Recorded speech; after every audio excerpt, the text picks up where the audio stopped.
Ukraine युद्ध को 1 साल पूरा होने वाला है। पश्चिमी देशों के हथियार से यूक्रेन की सेना लड़ाई लड़ रही है, लेकिन ज़ेलेंस्की और ज्यादा हथियार चाहते हैं। यूक्रेन के राष्ट्रपति अब फाइटर जेट की मांग कर रहे हैं। कुछ यूरोपीय देश उन्हें लड़ाकू विमान देने की हामी भी भर चुके हैं। तभी मॉस्को के पावर सेंटर से वार्निंग जारी हो गई। अब स्थिति यह है कि यूरोपीय देश बैकफुट पर हैं।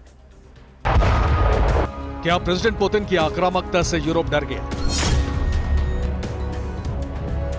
क्या ज़ेलेंस्की की मदद करने से बच रहे हैं यूरोपीय देश? क्या रूसी आर्मी अब पश्चिमी देशों पर हमले के लिए तैयार है? क्या रूस के परमाणु प्रहार का खतरा फ्रांस और ब्रिटेन को अंदर से डरा रहा है?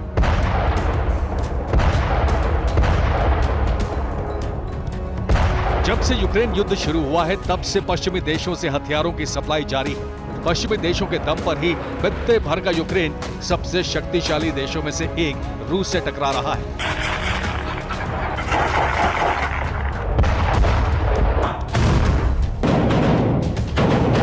उसे बारूदी जवाब दे रहा है, मगर अचानक ही कुछ देशों ने यूक्रेन की मदद करने से मना कर दिया है।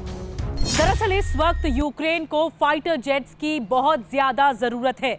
यूरोपियन संसद में ज़ेलेंस्की ने खड़े होकर पश्चिमी देशों से फाइटर जेट्स यानी लड़ाकू विमान देने की मांग रखी है और कई देश आगे आकर यूक्रेन की फाइटर जेट्स के मामले में मदद भी कर रहे हैं। ज़ेलेंस्की लड़ाकू विमानों का इंतजार कर रहे हैं, लेकिन अचानक से उन्हें निराशा हाथ लगी है क्योंकि ब्रिटेन और फ्रांस ने उन्हें फाइटर जेट्स देने से इनकार कर दिया है। ज़ेलेंस्की जब यूरोपीय दौरे पर थे, तभी उनसे फाइटर जेट देने का वादा किया गया था, मगर अब खबर यह है कि फ्रांस के राष्ट्रपति ने साफ-साफ कहा है कि किसी भी परिस्थिति में आने वाले हफ्तों में यूक्रेन को लड़ाकू विमानों की आपूर्ति नहीं की जा सकती।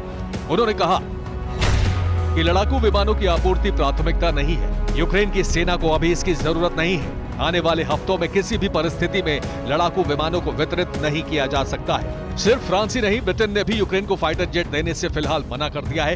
रिपोर्ट्स के मुताबिक ब्रिटेन की सुरक्षा को खतरा होने पर यूक्रेन को लड़ाकू विमान नहीं भेजेगा। ब्रिटेन की नजर फिलहाल संभावित एस्केलेटरी जोखिमों पर है। प्रधानमंत्री ऋषि सुनक के प्रवक्ता ने कहा, यूके में बड़ी संख्या में टाइफून और F-35 हैं। निश्चित रूप से हम ऐसा कुछ भी नहीं करेंगे जिससे ब्रिटेन की सुरक्षा खतरे में पड़ जाए। टाइफून भेजने के लिए इटली, स्पेन और जर्मनी से अनुमति की आवश्यकता होगी, जबकि F-35 को अमेरिकी समझौते की आवश्यकता होगी। लंदन से आई ये खबर भी ज़ेलेंस्की के लिए जोर का झटका है, क्योंकि चंद घंटे पहले ही ब्रिटिश नेताओं के सामने खड़े होकर ज़ेलेंस्की ने यूक्रेन की आजादी को सुरक्षित रखने के लिए लड़ाकू विमान की मांग की थी। डर, आशंका और चेतावनी के बीच उम्मीद लेकर बैठे ज़ेलेंस्की को ब्रिटेन ने फिलहाल बड़ा झटका दे दिया है। ब्रिटेन और फ्रांस की तरफ से लड़ाकू विमान न देने पर यह खबर तब अचानक से आई जब पुतिन का गुस्सा 7वें आसमान पर चढ़ गया।